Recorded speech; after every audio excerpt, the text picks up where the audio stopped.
Hi, welcome to Storytime with Gigi. Today we're going to be reading Disney's Moana.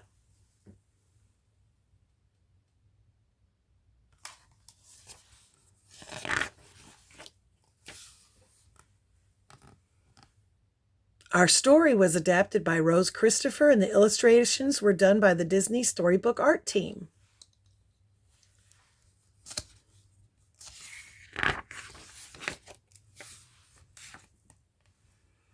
Legends say that in the beginning, the mother island, Te Fiti, rose from the sea. Her heart created life that spread throughout the world. Then Maui, a shape-shifting demigod, used his magical fishhook to steal the life-giving heart. He changed into a hawk and flew away. But Te Ka, a demon of earth and fire, knocked Maui from the sky. The heart and the fishhook sank into the ocean, and Maui disappeared for 1,000 years. For 1,000 years, a terrible darkness spread. Slowly, it drained the life from island after island.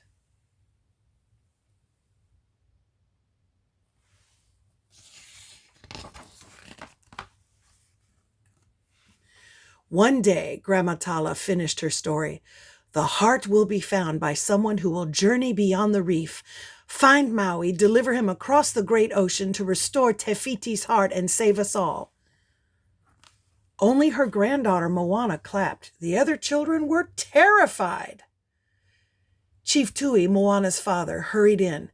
"Thank you, Mother, that's enough. We are safe here," he told the children, referring to their island Motunui. Who would want to go anywhere else? He didn't notice his daughter toddle towards the sea.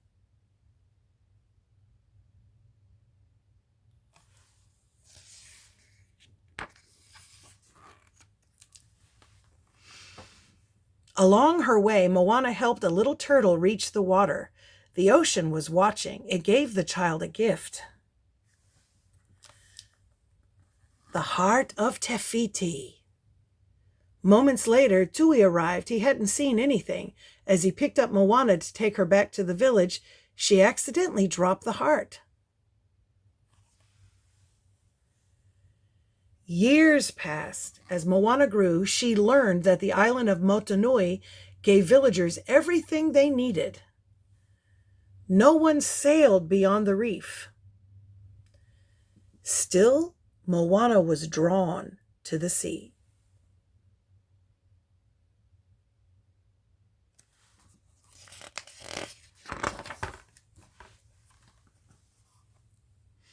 As daughter of the chief, Moana would lead her people one day. Tui needed her to understand that she belonged on the island, not on the sea. Then, when she was 16, Tui brought Moana to the island's highest point. For generations, each new chief had placed a stone here. When you add your stone, you will raise this whole island higher. You are the future of our people, Moana, Tui told her. And they are not out there, he added, motioning to the sea. They are right here.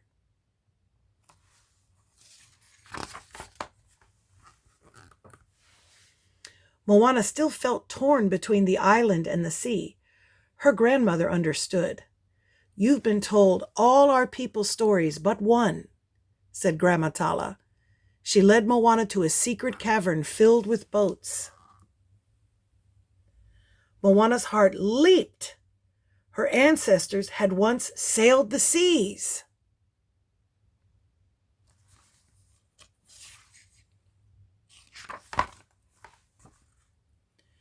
"We were voyagers!" Moana cried joyfully. "Why'd we stop?" Grandma Tala explained that after Maui stole the heart, darkness fell and monsters lurked in the ocean. The ancient chiefs had forbidden voyaging to protect the people. But now the creeping darkness had finally reached Motunui. Plants were turning black and the fish were gone. Their island home would die unless someone saved it. Then Grandma Tala gave Moana the heart of Te Fiti. "I was there," Grandma Tala explained. "The ocean chose you."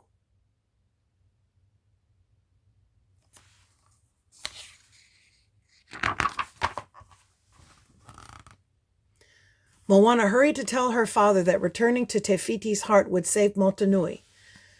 Tui didn't think the legend was real. "This is just a rock," he shouted furiously. He believed it was too dangerous for her to sail beyond the reef. Suddenly, one of the villagers called out. The anger between father and daughter turned to worry as they learned that Grandma Tala was ill. Grandma Tala put the heart of Te Fiti inside her necklace and gave it to Moana. Then she whispered, "Go. The ocean chose you.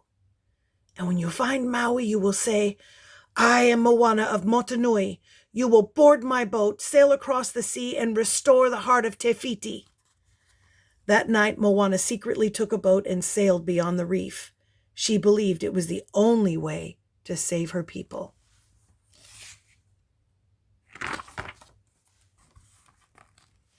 There was one problem. Moana didn't know how to sail. Then a storm sprang up. Happily for Moana, the ocean washed her up on Maui's rocky little island.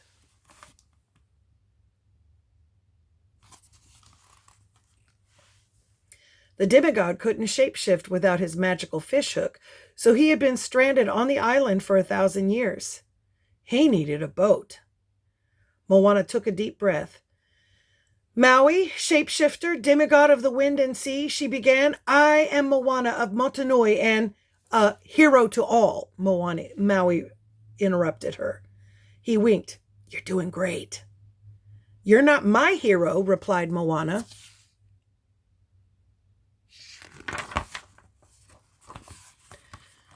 Maui didn't believe that. "I got stuck here trying to get the heart as a gift for you mortals," he explained.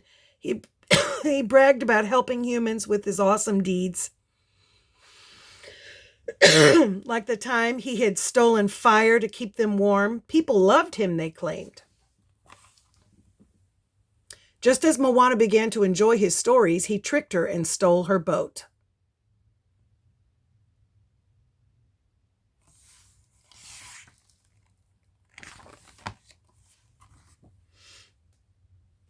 Moana swam after him. The ocean helped by lifting her onto the boat. Floomp! Moana told Maui he had to restore the heart, but Maui knew that meant they would have to battle Te Ka, the lava monster.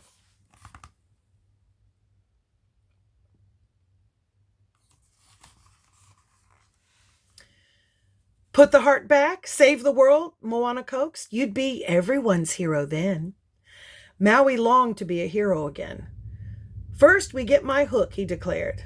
They had a deal. Maui guessed that a greedy giant crab that collected shiny objects had the fishhook, so they set sail for the realm of monsters.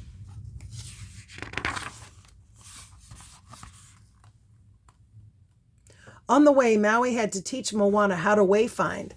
Slowly, she learned to navigate by the stars, the sun, and wind. Finally, they entered the realm of monsters, and together the ground shook as the giant crab Tamatoa appeared. The fishhook was stuck to his shell. Maui got his fishhook, but it wasn't working. He shapeshifted into a pig,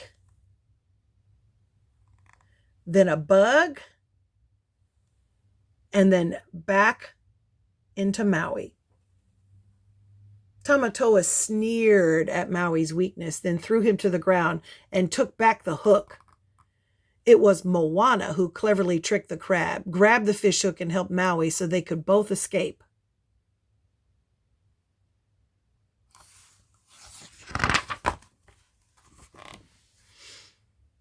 Knowing he had failed against Tamatoa, Maui was now sure Te Ka would defeat him. Born human, the gods had saved Maui and given him his powers. Now he felt like nothing. Moana tried to help. Kindly, she said, "The gods aren't the ones who made you, Maui. You are."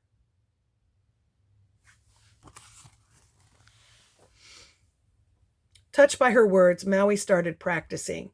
At first, he shapeshifted into a lizard or a bug instead of a mighty hawk, but he worked hard, and at last he could control his powers, stronger than ever. Maui was ready to face Te Ka.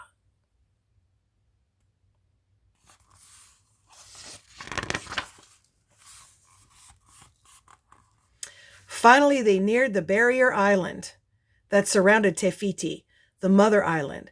Suddenly, Te Ka, a lava monster, appeared in a cloud of steam and fire. Yikes. Maui changed into a hawk, but Te Ka knocked him from the sky. Moana pulled Maui onto the boat and tried to sail past the lava monster. "We won't make it. Turn around," ordered Maui.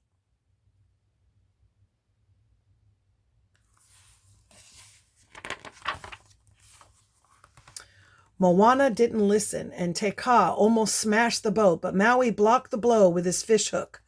Crack!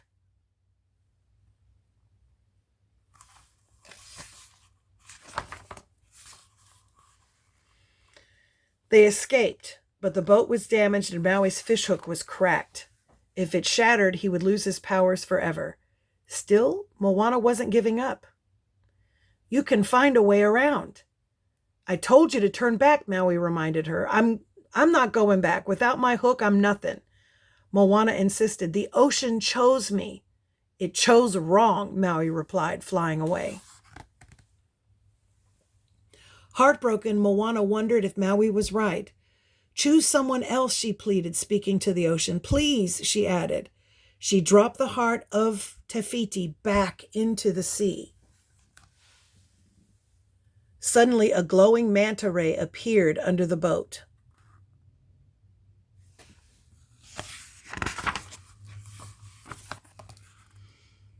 Moments later, Moana saw her grandmother's spirit. With Grandma Tala's help, Moana listened to the voice inside her, and she realized she could not give up.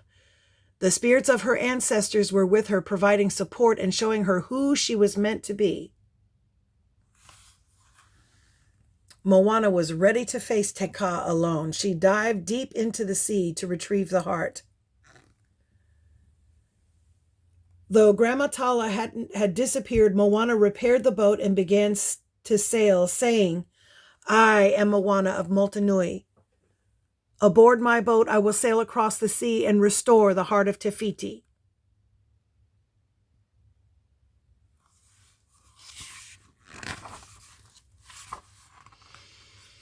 Using everything she had learned, Moana managed to sail past Te Ka. The monster almost stopped her from reaching the mother island until Maui returned to help. "But your hook," she cried. Maui smiled. "Te Ka has to catch me first." "I got your back, chosen one," he told her. "Go save the world."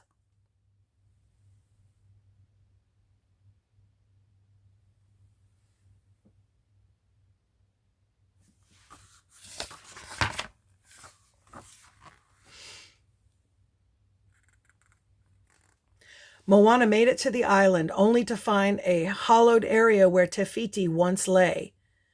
There was no place to return the heart. Then Moana looked at the lava monster and realized something. The ocean parted and the girl held out the heart to Te Ka. "Know who you are," she whispered.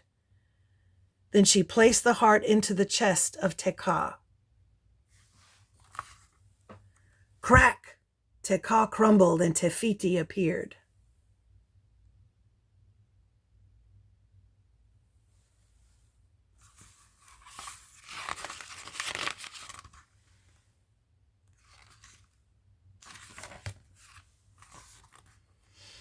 All around them, the mother island turned green and blossomed. The darkness disappeared. Maui apologized to Te Fiti, and she kindly gave him a new magical hook. Finally, it was time for Moana and Maui to say goodbye. "You could come with us, you know. My people are going to need a master wayfinder," she told him. "They already have one," replied Maui. Moana returned home, where her grateful village welcomed her back. The darkness had left Motunui. The island was saved. A proud Tui looked at his daughter and said, "It suits you," he told her. The time had come. Moana climbed to the tallest peak on the island. Instead of placing a stone, she placed a shell atop the pile. She was ready to lead her people.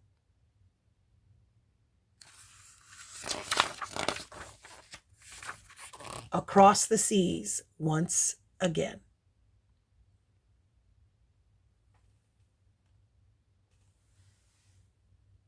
There's her father and mother.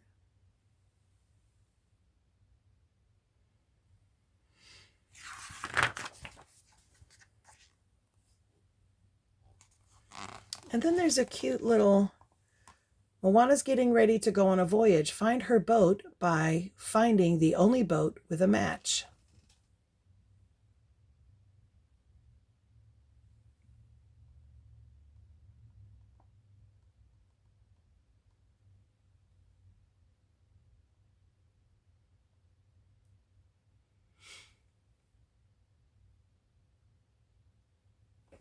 Well, it looks like there's a lot of pairs there.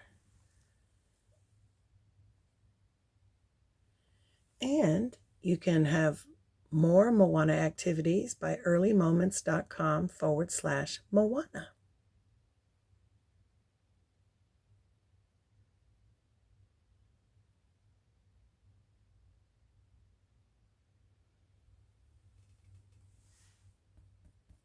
Number 7. Oh, without a match. The only one without a match is number 7. Everything else has a match. There's Moana's boat. And that's our story. I hope you liked it. Make sure you like and subscribe and share with your friends. Bye until next time.